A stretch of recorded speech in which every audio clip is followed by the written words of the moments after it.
happy pre-Thanksgiving to you all, honey. Y'all already know what I'm on here to talk about. Y'all, I got to talk about this damn this Miss 5-in-1, Andrea Lee, Kelly, McKee, Andrea McKee. They asked her, why did she keep her name? So my question is, damn it, what was the reason before then? Before all this stuff, alleged stuff come out, what was the reason before then? But let me let y'all hear what she had to say on this damn reunion. Right. So I always said, if I'm to ever remarried, yes, I'll drop it. For those of you who did decide to keep your last name, what is the main reason why? Usually it's my kids. The kids, yeah. It's the kids. Well, it's for the kids and for me, because I paid for my name in blood, sweat, and tears, literally. You ain't paid for shit. Literally.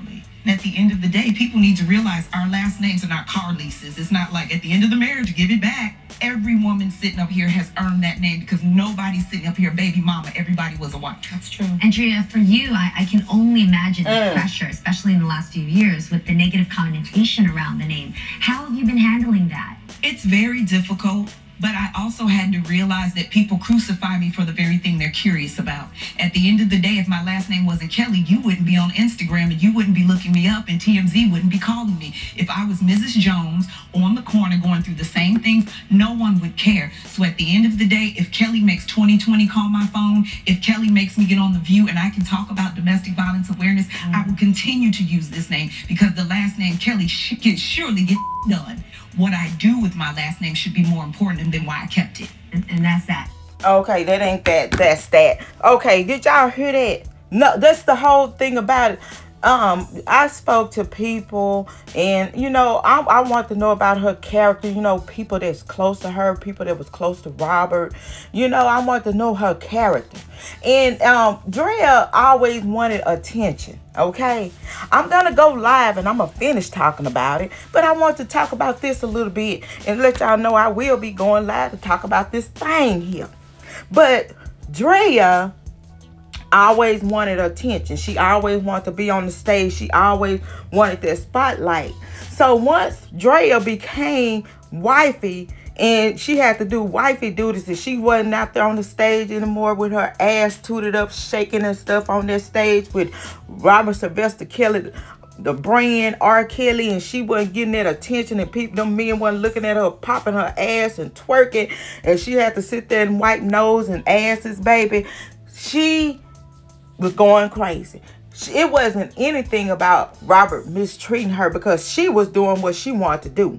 She was doing what she wanted to do. And we're going to talk about it. We're going to talk about the divorce type thing. She wanted to get that divorce. Robert filed for the divorce because, you know, she wanted to get out there. She wants to be out there. She wants to have her own life. She wants to be out there in that lifestyle, you know, and she wanted people to know who she really is. And so, you know, Robert, like, I need you to be a wife. I need you to be a wife and, you know, a mother. And she didn't want that. So she's not telling the truth, guys. She ain't putting it out there. I'm trying to rewind this so y'all can hear the part of what she said. Now, okay, this is, let me see. You didn't see that in the show. It's a word I hear in Hollywood all the time, the Beverly Park curse. Yeah, so they were talking about her and the divorce. Let's see what the hell she talking about. So real, even the pastor that married you got divorced. She was so janky, the pastor got a divorce when I was talking. Yeah, I got married in Beverly Park. Check your Beverly Park email. Coming up, Drea shares why she kept her abusive marriage to R. Kelly a secret and what made her finally reveal it to the world. I reached out to her. That was like really.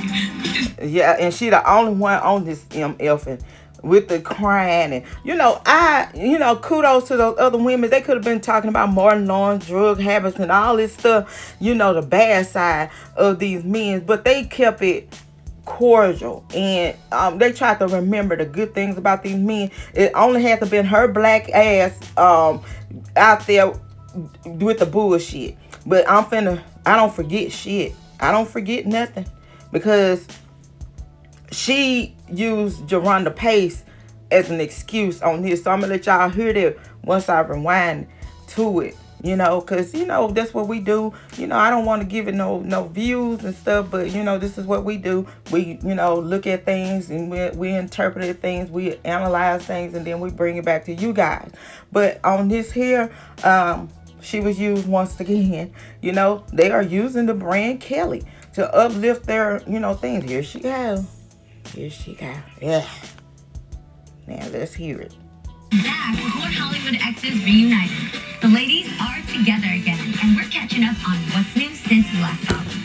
You never truly know what's going on in someone else's marriage, and all of us were shocked when Drea shared the details of her relationship with R. Kelly. So, Drea, you waited 10 years. 10 years. To open up after your divorce and to tell us about the abuse that you suffered from R. Kelly. What made you decide to tell us your story at that time? Actually, it was seeing one of his victims, Jerhonda Pace, on The Real. And she was describing my life verbatim. And I was like, there's no way in the world this girl could know what she knows unless she's been through what I've been through, down to asking for permission to go to the bathroom, calling him daddy, being punished, slapped in the face. And I just got to a point where I felt like, okay, now she had to start going to the bathroom, y'all. She had to start going to the restroom and stuff like that. Now, if I can remember this now, Jerhonda Pace tweeted, and I'm finna post it, tweeted that she used her. That Andrea Lee McKee used her. It wasn't about that child. It was about, I need to step in and I need to be seen again. I need to be known again. I need people to make me popular again. And I'm going to use this man's name till I can't use it no more. And that's exactly what Drea Lee is doing. She is trying to use any and everybody to keep her ass out there into the spotlight. Okay? And at the end of the day, she basically said, she didn't say anything because her kids were young and her kids was already going through it with, you know, the situation with the first trial, and they was picking at her kids. Okay, when they're younger, you know, you can help them get over it better. Okay. With my divorce, I tried to stay in my marriage because of my son. And I'm like, oh my God, my baby is young and I don't want to, you know, put him through this. But then I'm like, no, this is not going to work. My baby going to feel the negative vibes between his parents. We can be parents together with our child, even if we're separated. So I left. Okay. So at the end of the day, and my baby is doing fine, honey. My baby graduated on the 21st of this month. Okay. He is doing just damn fine. But at the end of the day, if this man was a monster to you, and if you wasn't saying anything because your kids were young, you're not going to say anything. Why would you go out there and say this man is great, he's taking care of our kids, he's paying child support, and then she lied. You guys, she lied and said that she was going back and forth to court at the time because he wasn't paying child support. No, that was not the damn case, Drea. That man was taking care of you. He was taking care of his children. Okay, the only time that man got behind in his freaking child support, Andrea Lee, is when you and Me Too and Mute R. Kelly pop your asses up and took that man's fucking livelihood from him. So you telling a damn lie, Andrea Lee. That wasn't even about that. Okay? Then you lied to people and tried to say about your kids and tried to say that he sexually assaulted a young girl. And why did you say that? You said that because you didn't want him to have partial custody, split custody with you, because if he had split custody with you, Andrea Lee, he wouldn't have had to pay child support. Everything was about the money. He gave you millions of damn dollars, but you blew that fucking money. So now I'm broke. Okay. Then you tried to start a damn organization, and it wasn't even a damn organization. www.official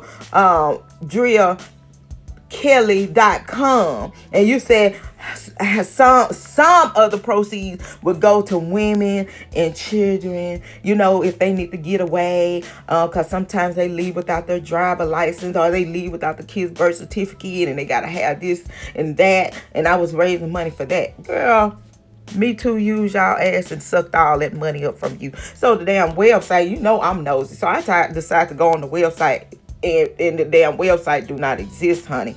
Everything Drill did, she tried to launch this. It didn't work. It was a flop. She tried to launch this, and that was a flop. Everything that she did was a flop, okay? And the only thing she know how to do, and the talent that she has, is twerking her ass. Don't get me wrong. Andrea Lee is an intelligent woman. She's smart. Don't think that this woman is not smart. She know what the fuck she's doing. She know exactly what she is doing. She's doing all this shit so she can keep money flowing into her family's home. Okay? Because at the end of the day, now Robert, if he knew what he knew today, you know, he wouldn't have signed no damn papers to give no damn child support to 23. And if he knew his kids, you know, were going to, you know, stick on mama like a glue, he would have been like, okay, 18 is good enough for me. But he did it because he loved his children. Okay? So 23. So you got the little boy. He is a junior. He's getting up there. You know, time flies. He'll be 23 before you know it.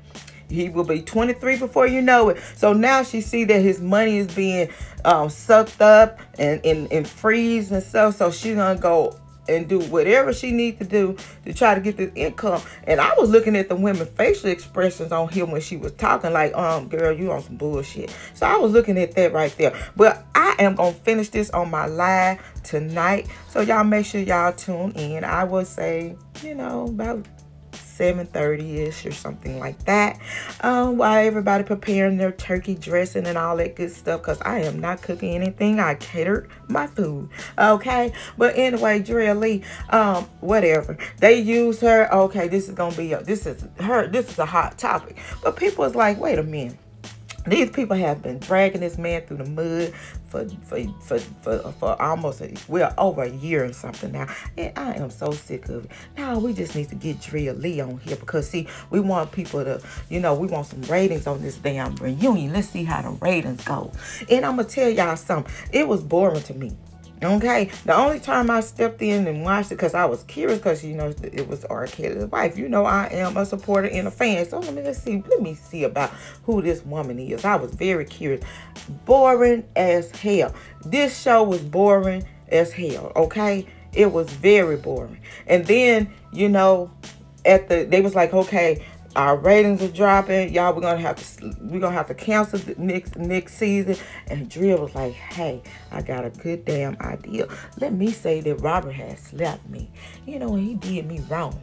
Cause see, then people gonna want to tune in for next season, see what it's all about. Okay, so she came on again, and she couldn't find her way to, you know, try to put him down, because it's a lie. Now her back against the wall. You know, money will make a MF do anything. You know, people will do anything for money, honey. She is nothing.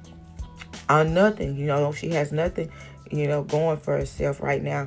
You know, this dancing and shit. Nobody want to be twerking and balleting and throwing their ass up and risking flipping their ass and breaking down bones trying to twerk and stuff, paying money to try to twerk and hurt themselves, and then they not able to get out there and work, because we dealing with a pandemic right now. So what people gonna be thinking about?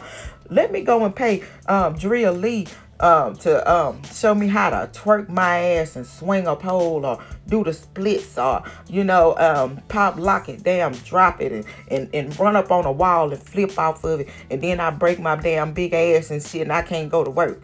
Is it worth it? Hell to the damn no. So in the damn way, everything that this woman tried to do, you know, it just flopped. You know why? Andrea Lee. You know why, Andrea Lee? Because like I said, your dirty crop does not grow, and your crop will not grow in dirty soil. Okay, it will not harvest. Okay, because you and others, how y'all going about trying to get some funds, dirty money doesn't grow. Okay, So y'all, I'll see y'all tonight on live when I talk about this right here, because it's some bull crap. Because I can go on and on and on, but this child here got to keep going, okay?